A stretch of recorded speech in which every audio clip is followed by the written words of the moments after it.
Расскажем о реконструкции сетевой инфраструктуры части города Назрань, сельских поселений Барсуки и Плиева.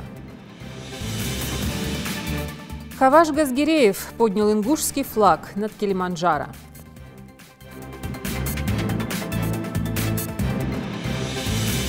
Ансамбль песни и пляски Северокавказского округа проводит гастрольный тур в честь 250-летия Евграфа Комаровского.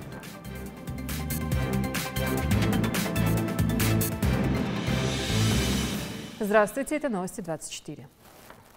Глава Ингушетии Махмуд Али Калиматов поздравил правоохранителей с профессиональным праздником – Днем сотрудника органов внутренних дел России. Он считает, что самоотверженная служба правоохранителей – это залог общественной стабильности и устойчивого развития Ингушетии, гарантия безопасности и спокойствия ее жителей.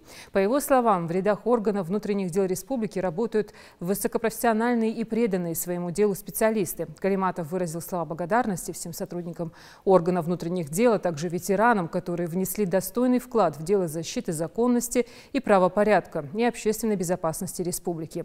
И сегодня передают свой опыт молодым сотрудникам. В рамках инвестиционной программы ПАО «Россети» план снижения потерь в сетях филиала «Ингушэнерго» на 2018-2022 годы идет реконструкция сетевой инфраструктуры части города Назрань, сельских поселений Барсуки и Плиева.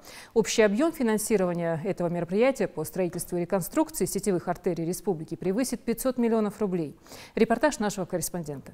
Постоянные перебои электроэнергии, зачастую сопровождающиеся поломкой телевизора, холодильника и прочей домашней техники, теперь это все позади. Жители сельского поселения Плиева наблюдают масштабные работы. Здесь, в районе новостроек, реализуется программа по снижению потерь электроэнергии. Более 350 громоздких железобетонных опор уже стоят здесь, будто великаны, призванные поддержать энергетическую стабильность местных жителей. К слову сказать, они уже устали от неразборчивых электропроводов, подведенных к домам кустарным способом, вразрез со всеми нормами потребления энергии и правилами безопасности. Бер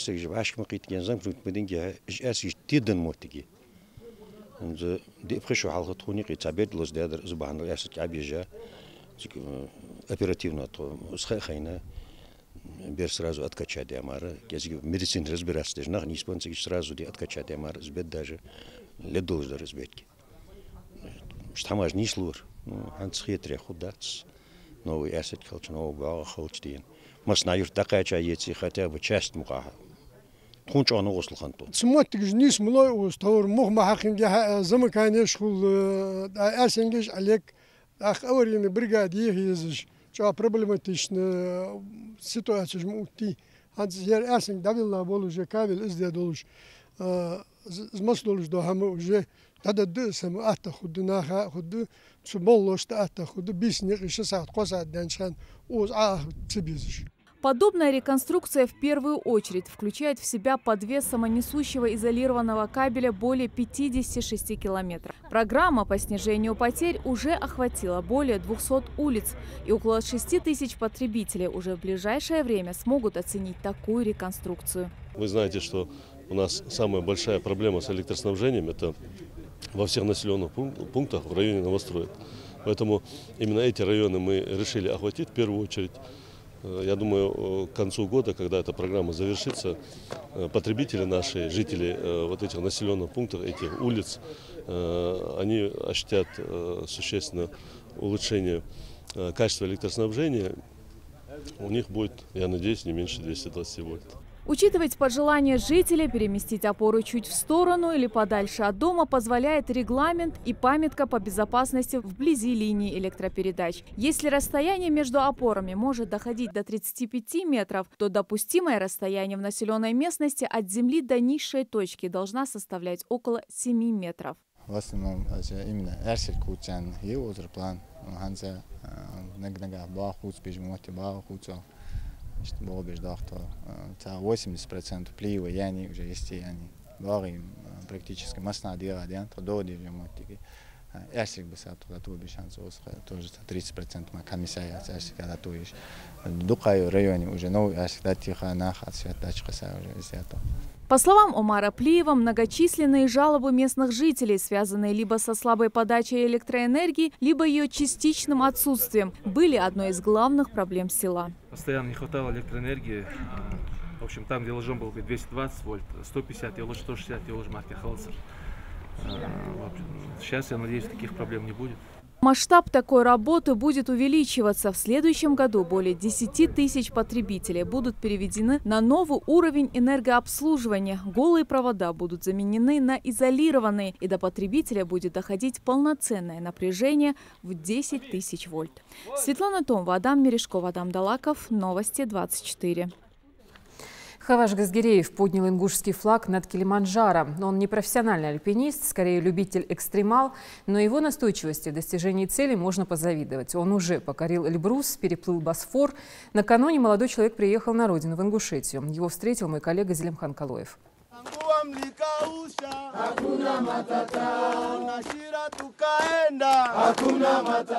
Настоящие африканские ритмы, зажигательное настроение и море эмоций. Так выглядит восхождение на высочайшую точку Африки – спящий вулкан Килиманджаро. Чтобы покорить его и спуститься обратно, Хавашу Газгирееву вместе с его командой потребовалось 2 недели. Постоянно шел дождь, то есть вот, мы ели, спали. Все это было под дождем, было постоянно холодно, и были определенные преодоления. На Килиманджаро несколько путей для восхождения. Это короткие пути, Кока-Кола назывался из-за его простоты. То есть ты в течение 4 дней можешь подняться на вершину. Но дело в том, что из-за того, что путь короткий и быстрый, не каждый организм может выдержать, и порядка доходит до вершины только 60% из всех. Наш путь, он был сложнее физически, но дольше по времени, но количество, так скажем, добравшихся до вершины порядка 90%. Но дело в том, что ты каждый день поэтапно какую-то высоту преодолеваешь, и организм привыкает к кислороду, отсутствию кислорода. Что самое интересное, Хаваш Газгиреев не альпинист. Впервые в прошлом году ему вместе с друзьями удалось покорить Эльбрус, затем установить свой личный рекорд, переплыв пролив Босфор. Если мы на Эльбрус шли командой и на Килиманджаро шли командой,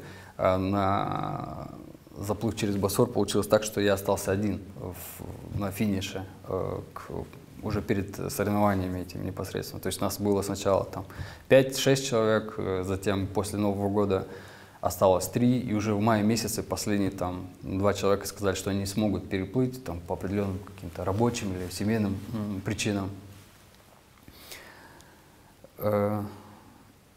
Остался один, да? Да, остался один, и так получилось, что 22 июля, по-моему, был заплыв, и я один полетел, получилось его переплыть. Подняться на Килиманджаро из 30 человек отважились только 10. Это восхождение позволило обрести новых друзей со всего земного шара. Самое крутое, что произошло, это те ребята, с которыми я поднимался на эту гору.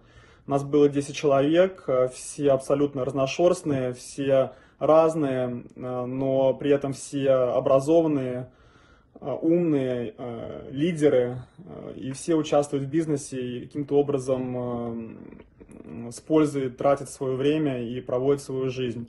В том числе из этих 10 человек были 2 парня, это Хаваш и Тамерлан. Хаваш из республики Ингушетия и Тамерлан из республики Дагестан.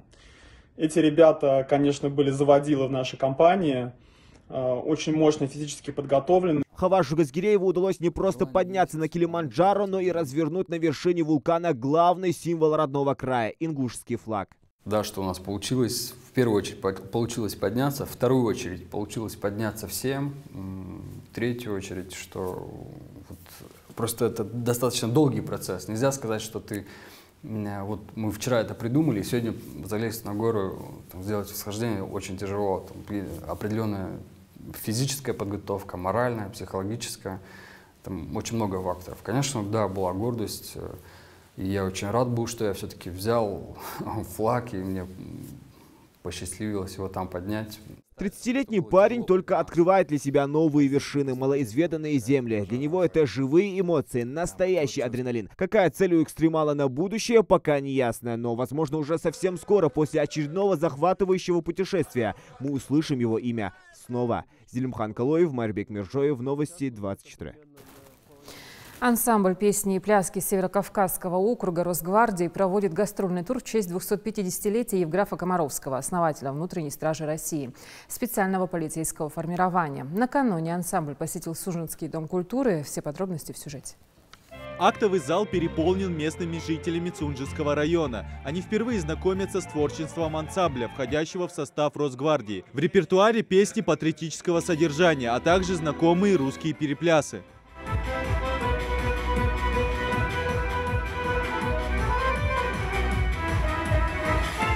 Они расслабились, можно сказать, и также мы расслабились. Мы получали удовольствие от них, и также они от нас.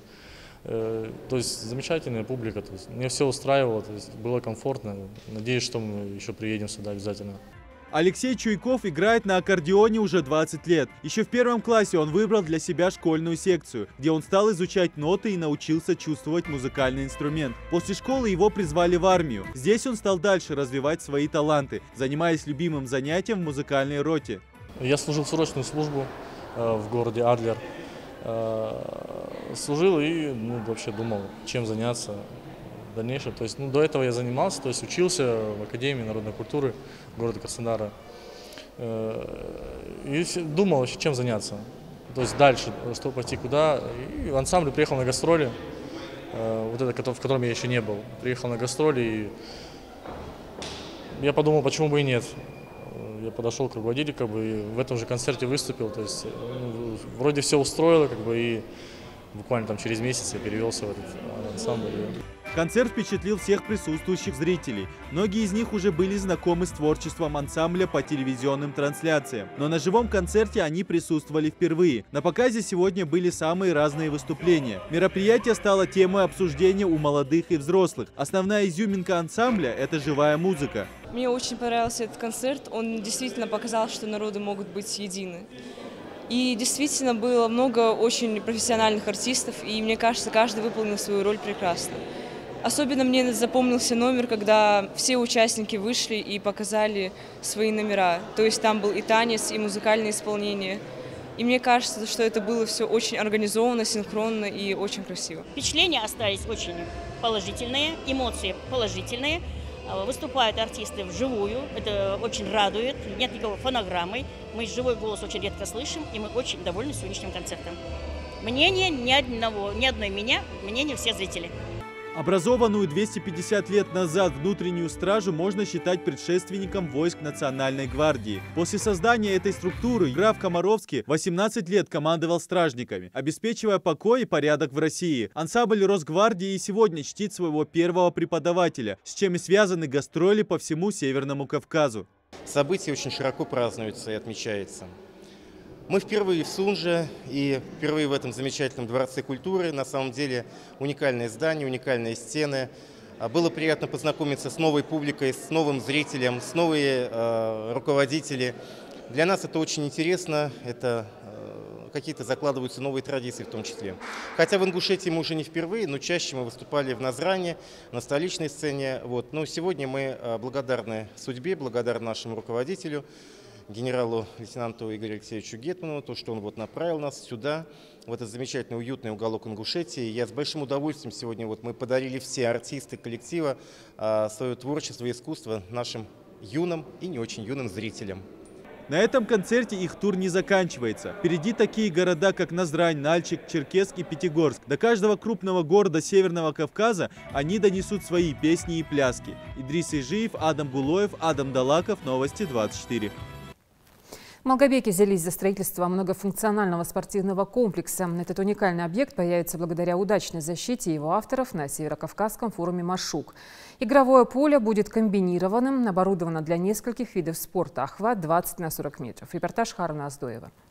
Совсем скоро на этом пустыре Центрального парка Малгобека появится мультиспортивный комплекс «Малгобек-Арена», который стал амбициозным проектом молодежного совета города воинской славы. По итогам реализации этого проекта жителям Малгобека будет представлен уникальный спортивный объект, где на одном игровом поле разместятся несколько видов разметки для волейбола, баскетбола, мини-футбола и большого тенниса. Все это стало возможным благодаря удачной защите своего проекта молодежным советом города Малгобек на Северокавказском молодежном форуме Машук-2019. 3 года энтузиасты из Ингушетии шли к осуществлению своей мечты и, наконец, удалось добиться одобрения со стороны организаторов. Им было выделено 1,5 миллиона рублей, но для воплощения в жизнь этого плана потребовалось в разы больше. На 1,5 миллиона рублей делать площадку было скучно, то есть она была бы такая, ну, самая обычная, самая простая, на года на 2, так скажем, да, дешевый, простой забор, ужасное покрытие, да. Мы привлекли людей, дополнительные силы. Кто-то дал экскаватор, кто-то дал технику. Автодор нам хорошо тогда помог, Республике Ингушетия. Мы выкопали котлован, потом следом через подрядчика, тоже подрядчик помог тут городской. Игровое поле будет комбинированным, оборудовано для нескольких видов спорта. Охват 20 на 40 метров. Этот вид спортивных объектов считается наиболее востребованным. К этому привели такие факторы, как желание разнообразить спортивные увлечения, ограниченность территории и, конечно, экономическая выгода. Любители командных видов спорта смогут посоревноваться с друзьями или другими любителями физической активности на мультиспортивном поле. Ибрагим Коригов с нетерпением ждет открытия спортивного комплекса в самом сердце его родного города. Для него, как и для многих других жителей, это в первую очередь инвестиции в здоровое поколение. Мои внуки, правнуки будут тут заниматься. Это на долгие годы делается. Сейчас делается очень качественно, хорошо. Все детские городки, спортивные городки. Вот там есть. Они не тронуты, стоят, очень хорошо занимаются. До позднего времени занимаются дети спортом. На примере данного объекта мы видим, что решение для массового и любительского спорта есть. Пока мультиспортивному комплексу не хватает визуальной завершенности и спортивной оснастки, но уже совсем скоро на этих квадратных метрах игрового поля будут заниматься не только любители здорового образа жизни, но также проводиться занятия по физической культуре для учащихся школ города. И этот спорткомплекс станет очередным преображением Ингушетии, города, нося имя Малгобек-Арена. Харон Аздоев, Асхаб Белакиев, Новости 24. Сейчас расскажем о развитии школы ММА в Ингушетии. Буквально накануне состоялся турнир Plaza Grand Prix FC, где регион представили воспитанники клубов «Хищник» и «Кавказский гладиатор». Чемпионский пояс у Илисхана Ажигова. Боец миксфайта провел 5 профессиональных боев, каждый не больше раунда. Репортаж Идриса Ижиева. Ажигов, Исликан, Республика Ингушетия, бойцовский клуб «Хищник». Смешанные единоборства развиваются стремительными темпами. Сочетание классического бокса и борьбы не только позволяет бойцу быть технически развитым, но и придает зрелищности поединкам. В нашем регионе так называемый миксфайт полюбился сразу, ведь профессиональные бойцы как горы, крепкие и несгибаемые.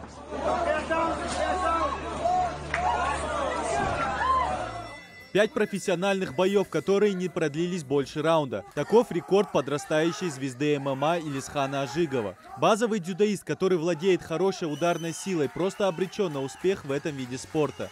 Собрав огромное количество наград по самбо и панкратиону, Илисхан решил отправиться на турнир Plaza Grand Prix FC и проверить свои силы в боях с профессиональными бойцами.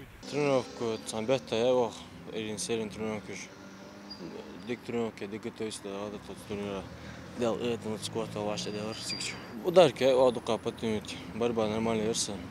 Удар подтянутая, граница стойка, бобя, лапы, что стык бобя, готов удар. Ну, с собой же первым досрочно чекаха, зерги, царя халаханер, ханер вор, социальный, не сбалж вор делать, физики вор. После латар декорс был. Всего на турнире было проведено 23 профессиональных боя. Продемонстрировать всю мощь ингушской школы боевых искусств – главная задача бойцов. Ингушетию на турнире представляли воспитанники клубов «Хищник» и «Кавказский гладиатор». Это уже 6-й этап соревнований. Проходных боев здесь нет. Каждый файтер – опытный боец. Ведь одно дело выступать на полупрофессиональных аренах, другое – драться с профи. Это новый промоушен, организованный клубами «Аллигатор» и «Эльбрус». Организация новая, молодая. В основном она рассчитана на бойцов, начинающих свой путь в ММА. Турнир является международным, так как там выступают бойцы из СНГ, ближайших наших регионов. Если мы будем на этом турнире представлять наших бойцов, просто это будет дальнейший этап хороший продвижения этих бойцов в более высокие промоушены, такие как M1, такие как RCC, Fight Night, ACA Young Eagles, и может даже в большую лигу ACA они могут попасть. Чемпионский пояс есть, теперь главная задача отстоять его. В ближайшее время у Илисхана огромный фронт работ. Нужно проанализировать свои ошибки и как следует подготовиться к будущим боям. Через 2 месяца ему предстоит провести свою первую защиту микс-файт. Защита дикчакали делкахетнцани даху дикая организации. Начал гусу, тигичи поезд дахажду кудамукла, аштамудал. Самое сложное еще впереди. Важно подойти к предстоящим боям с отличным настроем, подтянуть все проблемные места и принести Ингушетии еще один титул чемпиона ММА. Идрис Ижиев, Магомед Белакиев, Новости 24. Детский хореографический ансамбль «Таргим» из Карабулака стал лауреатом 2-го международного фестиваля исполнителей кавказского танца «Нальчук», который прошел в столице Кабардино-Балкарии. О том, как шла подготовка и что обеспечило успех, расскажет Хава Гагиева.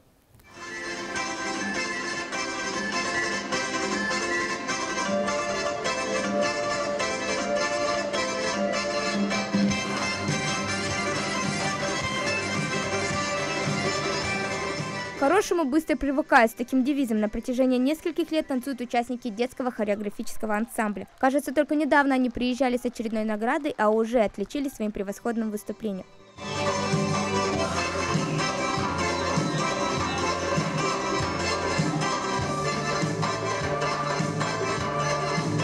Ежедневные репетиции – вот залог успеха, по мнению солиста ансамбля Бейсара Цицкиева. Он уверен, что только усердными тренировками можно добиться высокого результата. Парню всего 17 лет, из которых 11 он посвятил танцам и ничуть не жалеет. Мы очень готовились каждым днем, репетировали, все собирались. Много коллективов было, около 20 коллективов было. Мне больше всего понравился танец войнарский, потому что там все включается, и чеченский стиль, и ингушский. В таких мероприятиях важна конкуренция. Все соперники очень достойные, все готовятся, усердно тренируются. В фестивале приняли участие лучшие хореографические коллективы Северо-Кавказского федерального округа, такие как Ингушетия, Чечня, Северная Осетия, Кабардино-Балкария и другие известные коллективы. По мнению самых младших участников ансамбля, представлять свою республику очень тяжело и ответственно, но танцы соперников прибавляли азарта. Меня поставили в танец, и в Нальчике мы танцевали 3 танца. Я был в одном из них, войнарском. Танцевали, в общем, девичьи, войнарские и соревнования. Я уже выступал в Адыгее несколько раз. По итогам мероприятия ансамблю «Таргим» были вручены кубок и диплом лауреата фестиваля. Также благодарственными письмами за большой вклад в развитие творческих связей на Северном Кавказе награждены художественный руководитель ансамбля Адам Беков и директор Карабулакского дома культуры Камбулат Аушев. Последний около 30 коллективов. Но он цархоз награждение, кубок, диплом дала, благодарный письмо дала, берешь халдики дала, чуагряза бар бакдаряч, художественный руководитель Адам Ви, берешь дикхехжва, Беков Адам. Тхотхан маснах тхот амал дагач, первое место гран-при Масхана. Ансамбль «Таргим» радует нас своими яркими исполнениями с 1996 года. И хоть состав непрерывно меняется, дух танца передается от поколения к поколению. Впереди у ребят еще один фестиваль, подготовка к нему идет полным ходом. А значит, нам следует ждать от них очередную победу. Хава Гагиева, Джамалей Тамасханов, Новости 24.